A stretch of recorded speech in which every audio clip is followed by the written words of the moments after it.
Hello everyone, city fast में आपका स्वागत है। आज का जो पॉडकास्ट है बहुत ही इंटरेस्टिंग पॉडकास्ट बनने वाला है, क्योंकि अगर आप में से कोई अगर म्यूजिकल से रिलेटेड कोई इंटरेस्टेड है, अगर आपको बॉलीवुड के सॉन्ग्स पसंद है या फिर आपको अलग अलग इवेंट्स में इंटरेस्ट है, आप में से कोई अगर इवेंट मैनेजर भी है या फिर अपने घर में कोई प्रोग्राम करना चाहता है, तो ये सभी के लिए आज का पॉडकास्ट बहुत इंटरेस्टिंग होने वाला है। क्योंकि अपने इस पॉडकास्ट में आज जो आर्टिस्ट आए हैं उनका मैं परिचय देने वाला हूँ। आज के जो आर्टिस्ट हमारे साथ आए वाले, वो आर्टिस्ट ने लगभग 30 इयर्स हिंदी बॉलीवुड सॉन्ग के ऊपर उन्होंने काम किया है, स्टडी की है, और जिन्होंने अलग अलग शोज में काम किया है, अलग अलग शो उनके प्रेजेंट होते हैं ऑल इंडिया में।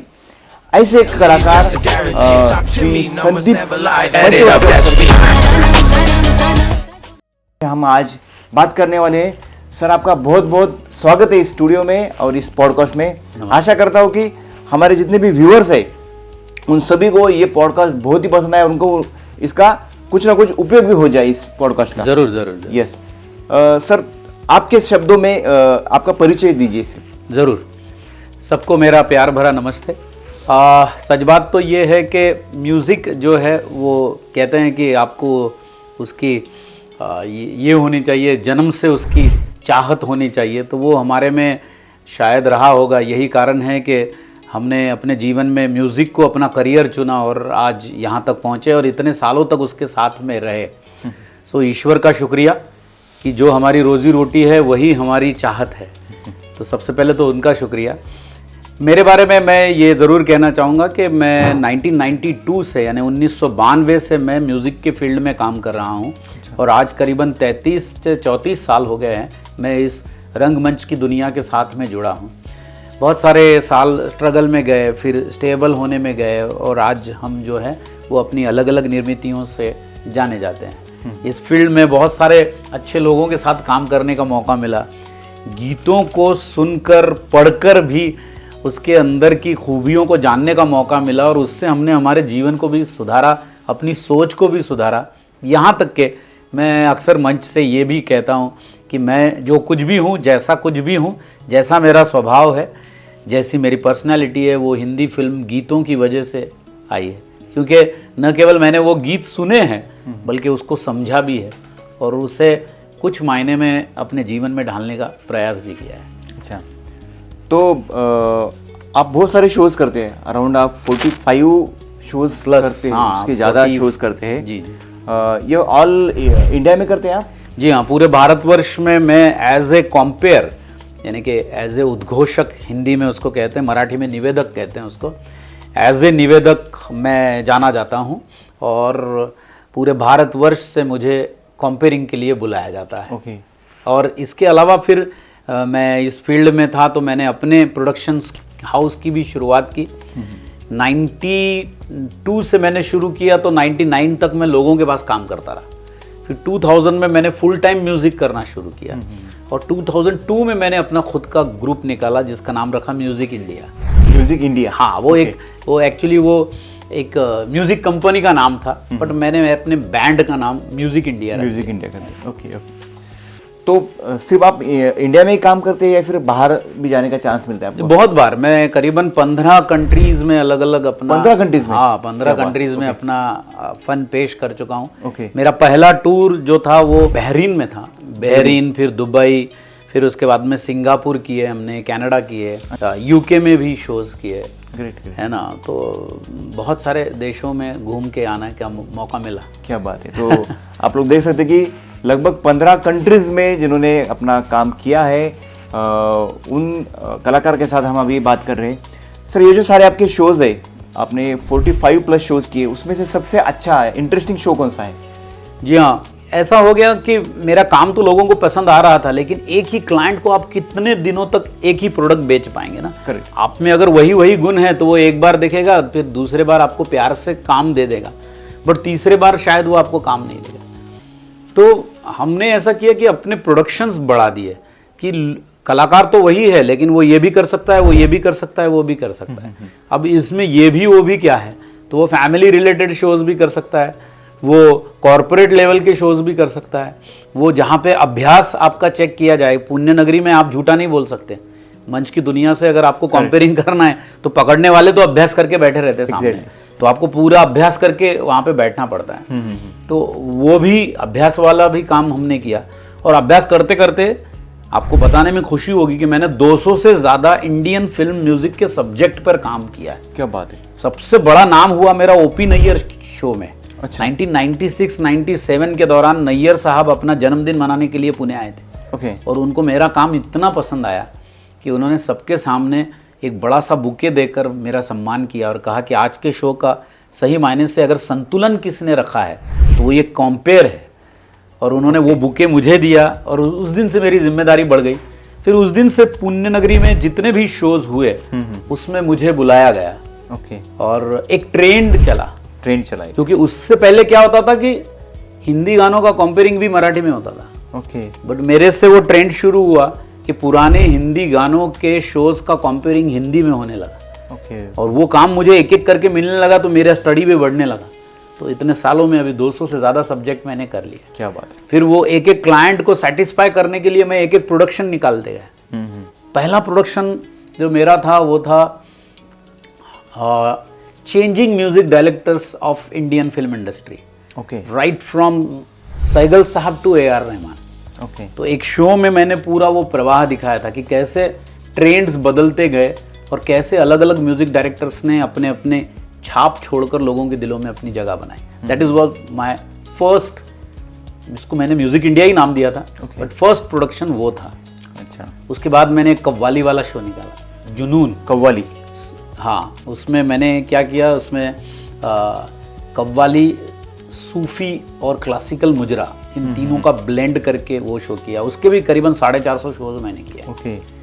लेकिन इन सब शोज में मेरा म्यूजिकल तंबोला जो था वो बहुत चला।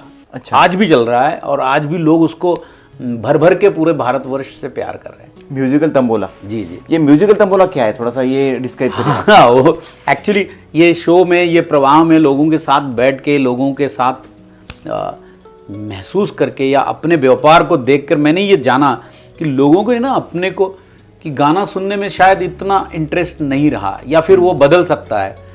तो लोगों की इन्वॉल्वमेंट खुद की रही तो वो ज़्यादा अप्रिसिएट करते हैं। ओके। तो उनको साथ लेके क्या कर सकते हैं, इसका जब मैंने कैच लाइन बनाया तो वो भी ऐसा ही था, आपके लिए, आपके साथ, आपका अपना, मस्त मस्त म्यूजिकल तंबोला। ओके। तो उसको मैंने उस तरह से मार्केट करने की कोशिश की कि लोगों को साथ में लेके करना है, लोगों को खिलाने का है, सुनाने का है। और उसको मैं हमेशा बोलता था कि भाई ये 3 जनरेशन को एट ए टाइम इंटरटेन करता है। करेक्ट। तो कैसा कि जिसकी उम्र, जिसको पढ़ना आता है वो, उसके पिताजी, उसके दादाजी, तीनों के हाथ में टिकट दे दो आप। Okay. तीनों को सामने बिठा दो, वो तीनों ही एक ही इन्वॉल्वमेंट से खेलते हुए नजर आएंगे। ऐसा कोई भी शो में नहीं होता। समझो पुराने गाने आपको पसंद है, आपके बेटे को नए गाने पसंद है, आपके दादाजी को और पुराने ब्लैक एंड व्हाइट पसंद है ना, पापा को। सो इन तीनों की पसंद लेकिन इस शो में एक पे आ जाती है, अगर उसके पास वो गाना लिखा हुआ है। ओके। उसको अपने गानों से प्यार हो जाता है ना। तो ये तीनों जनरेशन को लेके खेलता है। सो मैंने उस वक्त सोचा कि यार लोगों को इंटरेक्शन करके इस शो को करूंगा तो लोगों को ज़्यादा पसंद आएगा। ओके। तो इसीलिए मैंने फिर वो म्यूजिकल तंबोला पहले 300 लोगों के लिए ही शुरू किया। फिर डिमांड आती गई तो मैंने 600 लोगों का किया। अरे ओके। फिर मैंने 900-1000 लोगों का सेट बनाया। ओके। हाँ, कि एक वक्त पर 1000 लोग खेल सके। बट मैं 2000 के बाद में मैंने रोक दिया कि उसके आगे नहीं जाना है। फिर मैं अभी 20 लोगों से ये शो करता हूँ और 2000 लोगों तक मैंने 2000 लोगों को एट ए टाइम खेला है। ओके। एट ए टाइम खेला, और ऐसे दर्जनों शोज किए हैं कि जहाँ पे 2000 लोग खेल रहे हैं, 1500 लोग खेल रहे हैं। ओके। आप बिलीव नहीं करेंगे, मैंने कोरोना में भी घर में बैठ के 90 शो किए ऑनलाइन जूम पे। अरे बाप रे।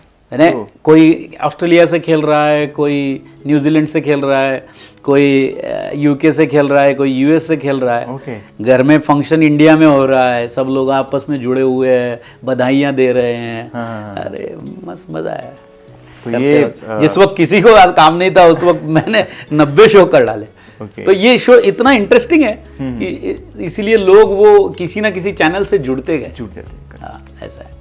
तो इसके कोई बाउंड्रीज नहीं कि कोई बड़ा ही चाहिए या फिर कोई छोटा ही चाहिए, सबके लिए ये। हाँ, कर सकते हैं। एक्चुअली पहले हम करते थे तो इसको बड़े पैमाने में ही करते थे, बट कोरोना काल के बाद में ऐसा हुआ कि हमने सोचा कि भाई इसको स्मॉलर रेंज में भी करना चाहिए, तो हमने इसको कराओके पे भी शुरू किया। तो एक फीमेल सिंगर और एक मैं लैपटॉप लेके बैठ जाते हैं और फिर हम ये शो शुरू करते हैं। फिर फीमेल सिंगर जो है वो लैपटॉप पे गाना सब प्ले करती हैं और हम उसके साथ में लाइवली गाते हैं और मैं पब्लिक में जाके लोगों को इन्वॉल्व करके इसको इंटरेक्शन के साथ में करता हूँ। तो उस फॉर्मेट में फिर 20 लोग वाले भी खेल रहे हैं, 50 लोगों का गेट टुगेदर है तो वो भी खेल रहे हैं, तो बीसी पार्टी वाले भी खेल रहे हैं, तो कोई छोटा गेट टुगेदर है भाई बहनों का, फैमिली का, उसमें भी हो रहा है कि तो उसमें फिर और फिर ज़्यादा लोग रहे तो हम सजेस्ट करते कि विथ म्यूजिशियंस आप करो।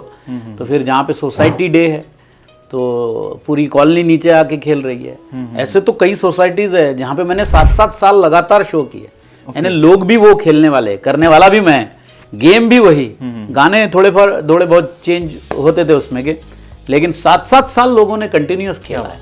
इतना उसका मैजिक है, जो खेल चुके हैं उसको मालूम है अच्छा है, और जिसको कुछ मालूम नहीं है उसके लिए तो वो सरप्राइज है उसके लिए वो सरप्राइज है कि यार ये तो धमाका है, यहाँ पे खेल भी चल रहा है, गाने भी चल रहे हैं और प्राइजेस भी मिल रहे हैं। तो इसीलिए वो तो बंधा है, किसी ना किसी एक चीज से बंधा है, या तो उसको खेल रोक रहा है, या तो उसको अच्छे नए पुराने गाने रोक रहे हैं, या तो फिर उसको इनाम का लालच रोकता है। कोई ना कोई इनाम भी होता है। हाँ, इनाम भी होते हैं ना। ओके। जैसे तंबोला के गिफ्ट होते हैं, जल्दी 5, जल्दी 7, 4 corner, first line, second line, third line, Housefull. तो ये सबको मिलता है लगभग मैक्सिमम लोग? हाँ, इनाम तो 9 ही होते हैं। अच्छा, खेलने वाले कितने रहे। ओके। फिर इंटरेक्शन में भी हम थोड़े बहुत स्पॉट प्राइजेस लोगों को दे देते हैं कि हमारे साथ गाना गाओ, कौन अच्छा सिंगर है आज की शाम का, या ये गाना किस म्यूजिक डायरेक्टर ने बनाया है, ऐसा कोई रैंडम सवाल पूछ के से स्पॉट प्राइजेस भी 15-20 दे देते हैं, ताकि लोगों से अपना रैपो बना रहे। हाँ, और वो इन्वॉल्वमेंट जितनी ज़्यादा रहेगी उतना अच्छा। बट ये शो का मैंने देखा है इम्पैक्ट, मैंने ये शो भारत के सभी राज्यों में पेश किया है। और हर जगह, यानी कोची वाला भी, चेन्नई वाला भी, राजस्थान वाला भी, गुजरात वाला भी उतनी ही इन्वॉल्वमेंट से खेल रहे हैं। उतनी ही इन्वॉल्वमेंट। मैंने तो एक शो तो यूके में भी किया यहाँ से। अच्छा। जब वहाँ के लोगों ने ऑनलाइन उसको ऑर्गेनाइज किया और एक फंड रेज किया ये कोरोना में, और वहाँ के लोग घर में बैठ के फिर इसको खेले। हाँ, उसको वो बिंगो बोलते हैं वहाँ पे। बिंगो? हाँ, वहाँ पे वो बिंगो बोलते हैं। कोई लोग इसको हाउजी भी बोलते हैं, म्यूजिकल हाउजी बोलते हैं। Musical housie. और हम उसको म्यूजिकल तंबोला बोलते हैं। बट तीनों खेल एक ही है, नाम अलग अलग। ये एक्चुअली ये आया है उधर बॉर्डर से। अच्छा।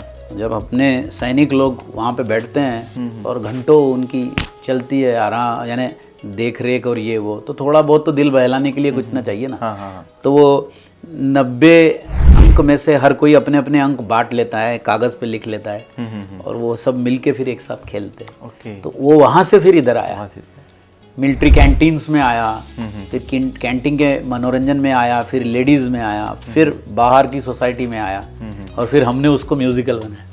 वो नंबर्स का खेलते हैं, नंबर का था, आपने उसको म्यूजिक, हाँ, हमने उसको गाने के साथ जोड़कर म्यूजिक का बनाया।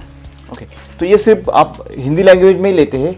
जी, हिंदी में ही करते हैं, ताकि पूरे भारत में कर सकूं। और बॉलीवुड के गाने हैं ना आपने, नए पुराने सारे गाने, उसमें तीनों जनरेशन के गाने आते हैं। उसमें 30% गाने ब्लैक एंड व्हाइट एरा के, 30% ईस्टमन कलर एरा के, और 30% करंट हिट्स हम रखते हैं। जैसे 30 गाने जो रहेंगे उसके अंदर वो समझ लो राज कपूर, दिलीप कुमार, देवानंद के रहेंगे। 30 गाने राजेश खन्ना, अमिताभ बच्चन और ऋषि स्टाइल में रहेंगे।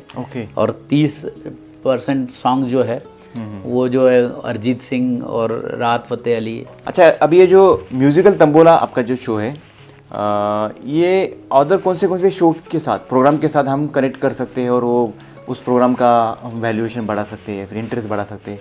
ये तो किसी भी सेलिब्रेशन में चलता है। अभी मैंने जैसा वो रहता है ना कि पास स्टूडेंट्स 25 साल बाद मिल रहे हैं, गेट टुगेदर कर रहे हैं, तो उसमें भी मैंने किया ये। बहुत सारे डॉक्टर्स लोगों के लिए किया, वाले लोगों के लिए किया।